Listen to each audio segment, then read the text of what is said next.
తెలంగాణ వ్యాప్తంగా ఆర్టీసీ కార్మికులు సమ్మె నిర్వహిస్తున్నారు. భద్రాద్రి కొత్తగూడెం జిల్లా వ్యాప్తంగా 286 బస్సులు ఆర్టీసీ డిపోలలో నిలిచిపోయాయి. ఆర్టీసీ డ్రైవర్లు, కండక్టర్లు స్వచ్ఛందంగా సమ్మె చేస్తున్నారు. కొత్తగూడెం ఆర్టీసీ డిపో ఎదుట సిపిఐ, ఆర్టీసీ జేఏసీ నాయకులు ధర్నా చేపడుతున్నారు. దీంతో వీరిని అరెస్టు చేసి పోలీస్ స్టేషన్కు తరలించారు. ఇక ఇదే అంశానికి సంబంధించి మరింత సమాచారాన్ని మా ప్రతినిధి నవీన్ అందిస్తారు.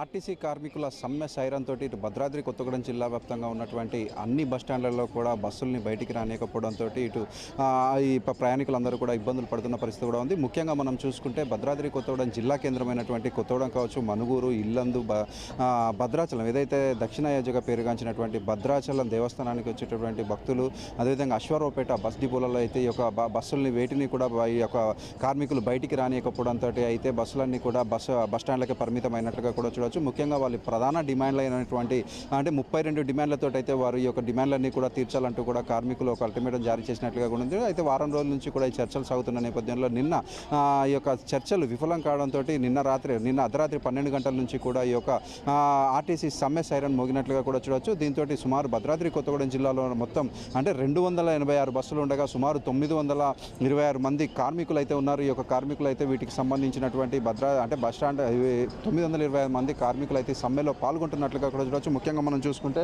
ఏదైతే కొత్తగూడానికి సంబంధించినటువంటి ఏదైతే జిల్లా కేంద్రమైనటువంటి కొత్తగూడెం బస్టాండ్లో ఉన్నామో ఈ బస్సులన్నీ కూడా బస్టాండ్కే పరిమితమైన పరిస్థితి కూడా ఉంది. అదేవిధంగా మనం చూసుకుంటే ఎటువంటి అవాంఛనీయ సంఘటనలు జరగకుండా ఇక్కడ ఉన్నటువంటి పోలీస్ శాఖ అయితే పటిష్ట బందోబస్తు ఏర్పాటు చేస్తున్నట్లుగా కూడా మనం చూడవచ్చు. అదేవిధంగా మనం చూసుకుంటే వీరి డిమాండ్లలో ముఖ్యంగా మనం చూసుకుంటే అంటే ప్రైవేటీకరణ అంటే ఏదైతే ఆర్టీసీని ప్రభుత్వంలో విలీనం చేయాలంటూ కూడా అదేవిధంగా 2021 ఏదైతే ఫిట్మెంట్ ప్రకారము 30% వారికి ఇంక్రిమెంట్లు ఇవ్వాలని, అదేవిధంగా 2025 పిఆర్సీని కూడా ప్రకటించాలంటూ కూడా వీరు డిమాండ్లు చేస్తున్న పరిస్థితి కూడా ఉంది. ముఖ్యంగా వారు చూసుకుంటే ఏదైతే ట్రిమ్ డ్యూటీలతో అయితే కార్మికులందరూ కూడా ఇబ్బందులు పడుతున్నట్టుగా అంటే సుమారు 8 గంటలు చేయాల్సినటువంటి పని 12 గంటల వరకు కూడా వీళ్ళు చేపిస్తున్నట్లుగా దీంతో కార్మికులందరూ కూడా ఇబ్బందులు ఎదుర్కొంటున్నామని, పని సమయాలు కావచ్చు, లేకపోతే ఇటు కార్మికులకు రావాల్సినటువంటి ఏదైతే రిటైర్మెంట్ అయిపోయినాక రావాల్సిన డబ్బులు చెల్లింపులు కూడా ఇటు ప్రభుత్వాలు చాలా అలసత్వం ప్రకటిస్తున్నాయి. దీనిపై కూడా స్పష్టమైనటువంటి హామీ రావాలంటూ కూడా వీరు డిమాండ్లు చేస్తున్న పరిస్థితి కూడా ఉంది. అయితే దీనికి సంబంధించినటువంటి కమిటీ ఏదైతే ఏర్పాటు చేశారో ఆ కమిటీకి సంబంధించినంత వరకు కూడా అంటే వీరికి న్యాయం జరగకపోవడంతో ఈ యొక్క సమ్మెలో పాల్గొంటున్నట్లుగా చూడవచ్చు. అయితే ఈ కార్మిక సంఘాలు కావచ్చు, కార్మిక నాయకులు చెప్తూ ఏదైతే వీరు డిమాండ్ చేస్తున్నటువంటి ఒక 32 డిమాండ్లలో ప్రధాన డిమాండ్లను వీరు పరిష్కరించినట్లయితే మాత్రమే వీరు